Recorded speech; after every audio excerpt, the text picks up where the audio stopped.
미국 오클라호마주 외곽의 작은 마을엔 61살의 조 네프 씨가 운영하는 작은 술집이 있었습니다. 마을의 사람들은 이곳에 모여 술을 마시며 그날 일을 얘기하고 네프의 농담과 격려와 위로를 받으며 하루를 마무리했습니다. 이 술집은 마을 사람들 대부분의 아지트였고 그들은 네프를 사랑했습니다.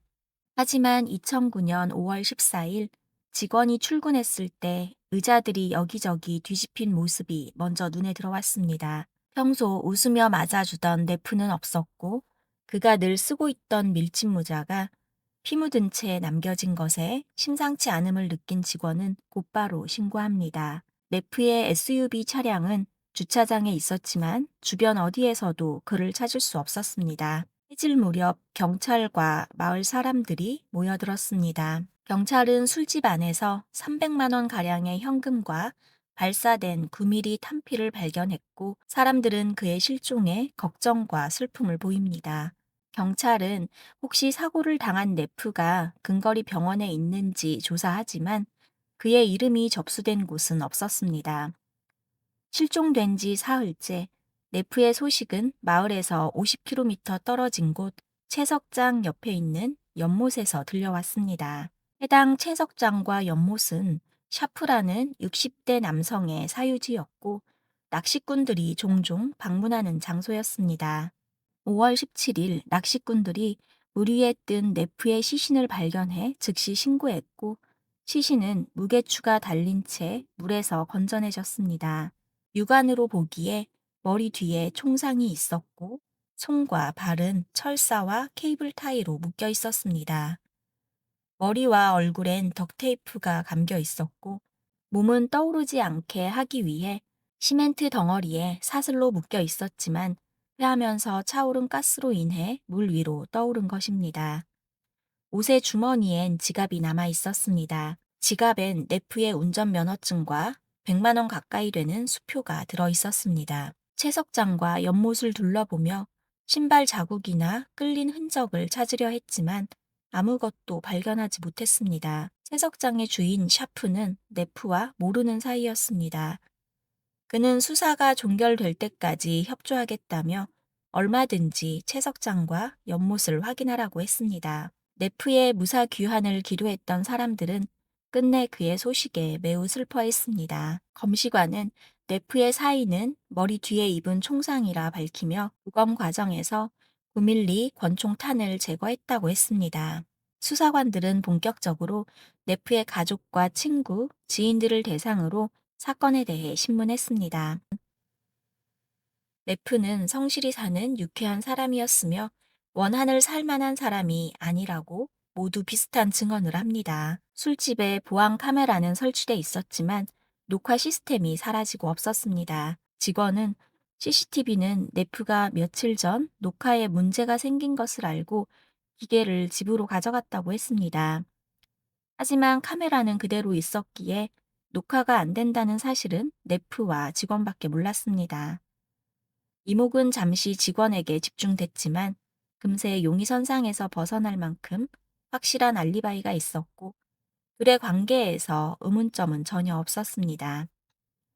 네프는 당시 교제하던 여자친구가 있었고 그녀는 거의 매일 술집에 들러 네프의 일을 돕고 있었습니다. 그런 그녀는 네프의 전처에게 불만을 품고 있었습니다. 네프는 이 마을에서 태어나 자랐고 평범하게 가정을 이뤄 살아왔지만 15년 전 두 딸을 두고 아내와 이혼했습니다. 자녀들은 모두 성인이 되었지만 네프는 최근까지도 전처의 생활비를 지원하고 있었습니다. 하지만 전처는 고마움은커녕 당연히 여기며 네프에게 새 차를 사달라고 했다는 것입니다.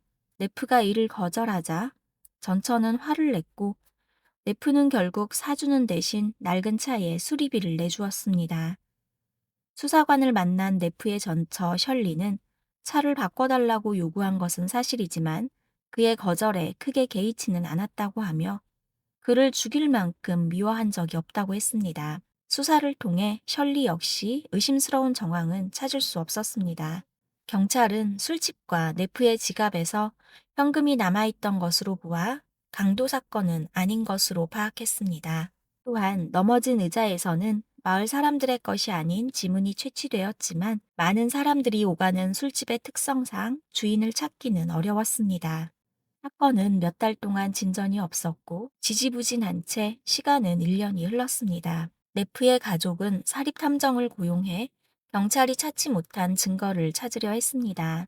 탐정은 연못에 잠수부를 투입해 네프의 휴대전화를 찾아내지만 물에 젖은 휴대전화에서 아무런 증거도 찾을 수 없었습니다. 2012년 사건 발생 3년 가까이 되도록 범인은 나타나지 않았고 그 사이 네프의 전처 셜리는 지병으로 사망했습니다. 오클라호마주 수사국의 미제 사건 전문가가 수사팀에 합류하면서 다시 활기를 띠기 시작했습니다. 수사는 채석장의 주인 샤프를 재조사하는 것으로 시작했습니다. 샤프는 인터뷰에서 3년 전 레리 리콜스라는 남자가 시신 발견 3일 전에 자신을 찾아왔다고 진술합니다. 둘은 과거 임대차 관계를 맺은 후 친구 사이가 되었지만 레리가 이사한 후 연락은 거의 없었습니다. 몇 년 만에 뜬금없이 샤프의 집을 방문한 것이었습니다. 레리는 셜리의 오빠였고 네프의 전 매형이었습니다. 이 사실만으로 충분히 수상했습니다. 그는 10여 년 전 샤프의 집을 빌려 살았기에 그 지역을 잘 알고 있었습니다. 샤프는 경찰이 연못에서 네프의 시신을 꺼냈을 때 이 사실을 레리에게 알렸습니다. 단순히 자신의 부지에서 일어난 놀라운 일을 말한 것 뿐이었지만 레리는 사흘 전 자신의 방문을 비밀에 붙여달라고 당부했습니다. 그는 아무런 연관은 없지만 경찰이 인터뷰를 요청할까봐 귀찮다며 꼭 자신의 방문을 비밀로 해달라고 신신당부했습니다. 당시 샤프는 레리의 귀찮은 마음도 이해가 됐고 시신과 레리의 관계는 전혀 몰랐기에 경찰에 레리의 이름을 언급하지 않은 것입니다. 수사팀은 레리를 만나기 전 동기부터 유추하기로 하고 주변인들을 찾아갑니다. 그러자 이전 수사 기록지에는 없던 내용이 추가로 확보되었습니다.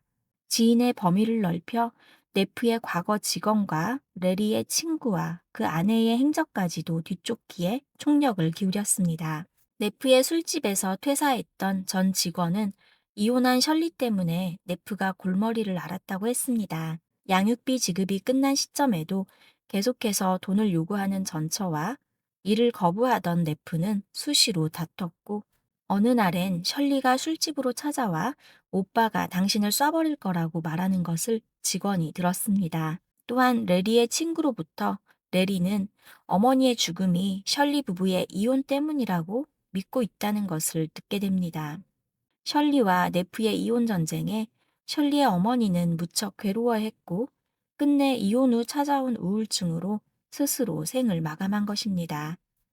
주변의 증언을 통해 어머니의 죽음에 남매는 큰 충격을 받았고 네프 때문이라며 그를 원망해왔던 것을 확인했습니다. 메리의 아내 주디스의 행적까지도 조사했던 수사팀은 그녀가 거주지가 아닌 다른 지역의 전당포에서 루거 9mm 권총을 구매한 사실을 확인했습니다. 수사팀은 다시 한번 네프의 시신이 발견된 연못을 수색하기 시작했습니다. 그러자 처음 수색할 때는 못 찾았던 루거 9mm 권총을 금속 탐지기를 통해 연못 바닥 진흙 아래에서 찾아냈습니다. 이는 술집에서 발견된 탄피와 일치하는 권총이었고 발견된 총의 일련 번호와 전당포에서 주디스에게 판매한 총의 일련 번호가 동일했습니다. 동기와 범행 도구가 확실해지자 수사팀은 레리를 체포합니다. 그는 시종일관 자신은 상관없는 일이라며 죄를 인정하지 않았습니다.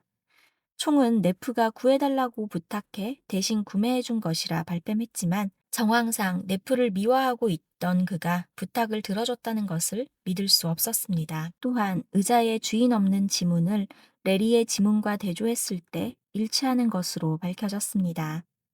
레리는 그날의 알리바이를 댈 수 없었지만 오래전 일이라 기억이 안 나는 것은 당연하다며 결백을 주장합니다. 그럼에도 2013년 8월 레리 니콜스는 1급 살인 혐의로 기소되었고 2014년 5월 열린 재판에서 여전히 무죄를 주장하지만 배심원단은 유죄 판결을 내렸고 판사는 그에게 가석방 없는 종신형을 선고하였습니다.